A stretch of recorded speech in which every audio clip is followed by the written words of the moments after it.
ఇంకా ఇరాన్పై America and Israel దాడి చేస్తుంటే ప్రతిగా ఇరాన్ ఇజ్రాయెల్తో పాటు అరబ్ దేశాలను టార్గెట్ చేసింది. ముఖ్యంగా దుబాయ్పై దాడి చేసింది, బుర్జ్ ఖలీఫాను కూడా టార్గెట్ చేసిందనే వార్తలు వచ్చాయి.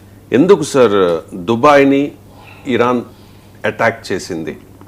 ఇరాన్ లక్ష్యం ఏంటి అంటే ఏం చెప్తారు? మన అమెరికా బేసెస్ ఎక్కడున్నా వాటిపైన అటాక్ చేస్తామని ఇరాన్ ముందుగానే హెచ్చరించింది. మీరు మాపై యుద్ధం అంటూ చేస్తే మేము అమెరికా స్థావరాలని, ఈ ప్రాంతంలో ఉన్న స్థావరాలన్నింటిపైన అటాక్ చేస్తామని. అందుకే ఇలా తోటి గల్ఫ్ దేశాలు మాపై ఇరాన్ అన్యాయంగా యుద్ధం చేస్తోంది, మేము ఇరుగు పొరుగు దేశాలము, ఇరుగు పొరుగు దేశాలతో ఎలా యుద్ధం చేస్తాం, మేమేం తప్పు చేశామని యుఏఈ లాంటి దేశాలు నీతులు వల్లిస్తున్నాయి. అయ్యా, ఇరాన్ పైన దాడి చేస్తున్న అమెరికాకు మీరు ఆశ్రయం ఇచ్చి, స్థావరం ఇచ్చి, అన్ని రకాల సదుపాయాలు ఇచ్చిన తర్వాత ఇరాన్ ఏం చేయాలి? సో ఉదాహరణకు మన ఇంటి పక్క వాడికి మనకు ఘర్షణ ఉంటుంది.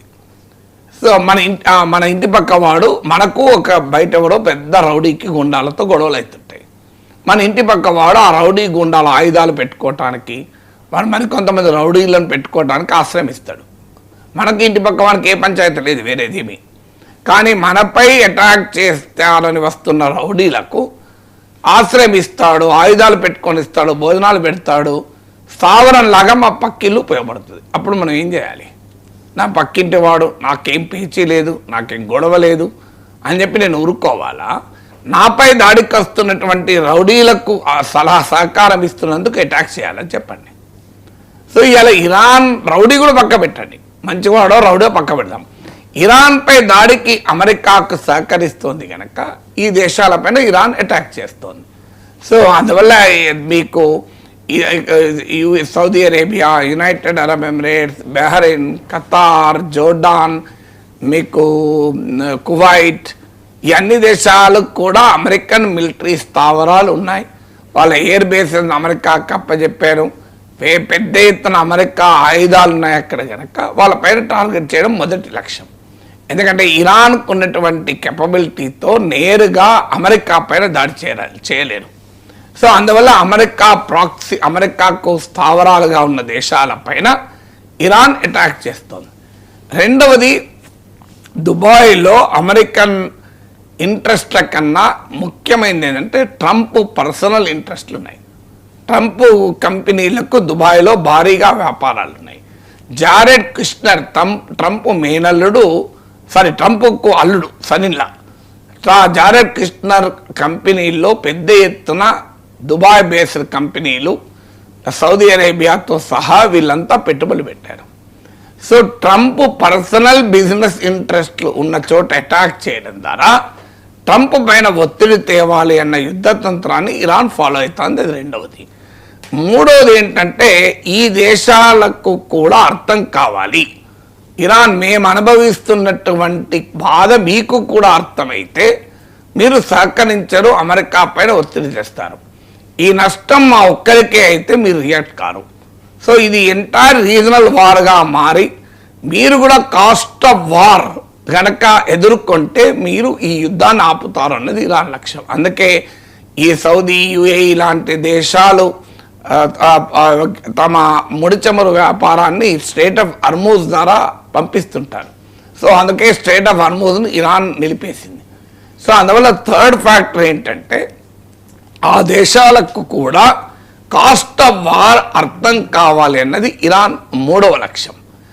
నాలుగవ లక్ష్యం ఏంటంటే అరబ్ సెంటిమెంట్ను రౌజ్ చేసి, చూడండి ఇరాన్కు అమెరికాకు యుద్ధం జరుగుతుంటే మనం ఎటువైపు ఉండాలి? ఇరాన్ వైపు ఉండాలా, అమెరికా వైపు ఉండాలి? ఇరాన్కు ఇజ్రాయిల్కు యుద్ధం జరుగుతుంటే మనం ఎటువైపు ఉండాలి? మనము తోటి ముస్లిం దేశం, తోటి అరబ్ దేశం వైపు లేనందుకు మన వారి పైన దాడులు జరుగుతున్నాయని అరబ్ ప్రజల్లో ఒక సెంటిమెంట్ను రౌజ్ చేయాలి. అందువల్ల వ్యూహాత్మకంగా ఇరాన్ ఈ లక్ష్యాలను ఎంచుకొని అటాక్ చేస్తుంది. అది యుద్ధతంత్రంలో భాగం. ఇక everything is justified in war and peace అంటారే. సో దుబాయ్లో ఎలా దాడులు చేయడాన్ని ఎవరు అంగీకరించారు. ఎందుకంటే మిలిటరీ వార్లో మిలిటరీ ఇన్స్టలేషన్ పైన దాడి చేయాలి తప్ప సివిలియన్ ఇన్స్టలేషన్స్ పైన దాడి చేయకూడదు అందుకే దుబాయ్లో హోటల్స్పై దాడిని ఖచ్చితంగా మనం అందరము ఖండించాలి. ఎందుకంటే అది అన్యాయం. అది ఎందుకంటే మీరు కావాలంటే యుఏఈలో ఉన్న అమెరికా స్థావరం పైన అటాక్ చేయండి, కానీ హోటల్స్ పైన అటాక్ చేయడం అన్యాయం కదా. మరి ఈ అన్యాయాన్ని మనం ఖండించేటప్పుడు ఇరాన్లో ఒక అమ్మాయిల స్కూల్, ప్రైమరీ స్కూల్ పైన, గర్ల్స్ ప్రైమరీ స్కూల్ పైన ఇజ్రాయెల్ అమెరికాలు అటాక్ చేయడం న్యాయమా? సో దీన్ని మాత్రం మాట్లాడక దాన్ని మాత్రమే మాట్లాడుతా అంటే న్యాయం కాదు కదా.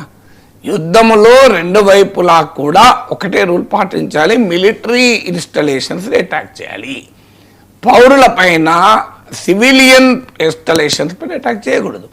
కానీ అది ఇరాన్కు మాత్రమే వర్తిస్తుంది, అమెరికా ఇజ్రాయెల్కు వర్తించదు. అమెరికా ఇజ్రాయెల్ అన్యం ఉన్న మెరుగని ఆ చిన్న పిల్లలు కదా ప్రైమరీ స్కూల్, అక్కడ చంపి అనేక మంది పదుల కొద్ది ఆ అమ్మాయిలు చనిపోయారు, చిన్న పిల్లలు. మరి వాళ్ళేం పాపం చేస్తారు? వాళ్ళ కమేనికి ఏమైనా వారసులా? మరి అంటే మా మిసైల్ ఫెయిల్ అయింది అంటారు. ప్రపంచంలో వేల కిలోమీటర్ల దూరంలో ఉన్న లక్ష్యాలను కూడా హైయెస్ట్ ప్రిసిషన్తో అటాక్ చేయగలిగిన America by mistake girls school పైన బాంబులు వేస్తుంది నమ్మగలమా? ఇరాన్ మిసైల్స్ ఏమో కావాలని అటాక్ చేశాయి, కానీ అమెరికా ఇజ్రాయెల్ మిసైల్స్ ఏమో బై మిస్టేక్ అటాక్ చేశాయి. అంటే ఇరాన్ కన్నా అమెరికాకు గురి తప్పే పరిస్థితి ఉంటుందా? గురి అంటూ తప్పితే ఇద్దరు తప్పచ్చు, ఏమనంటే ఇరాన్ తప్పుతుందేమో గురి. అమెరికాకోమో గురి తప్పింది, గర్ల్స్ స్కూల్ మీద పడ్డదట. ఇరాన్కోమో గురి తప్పలేదట, కావాలని హోటల్ మీద పడ్డారు. ఎట్లా నమ్మాలి? సో లాజిక్ ఉండాలి కదా ఎక్కడైనా. So when we apply the rule that is apply to both the nations, warning nations. ఎవరైనా సివిలియన్ ఎస్టాబ్లిష్మెంట్ అటాక్ చేయకూడదు. యుద్ధంలో మీ శత్రువు మిలిటరీ టు మిలిటరీ అటాక్ ఏమైనా చేసుకోండి, కానీ అందువల్ల ఏకగంటంతో ఇరాన్లోని టెహరాన్లోని ప్రైమరీ గర్ల్స్ హై స్కూల్ పైన జరిగిన దాడిని ఖండించాలి.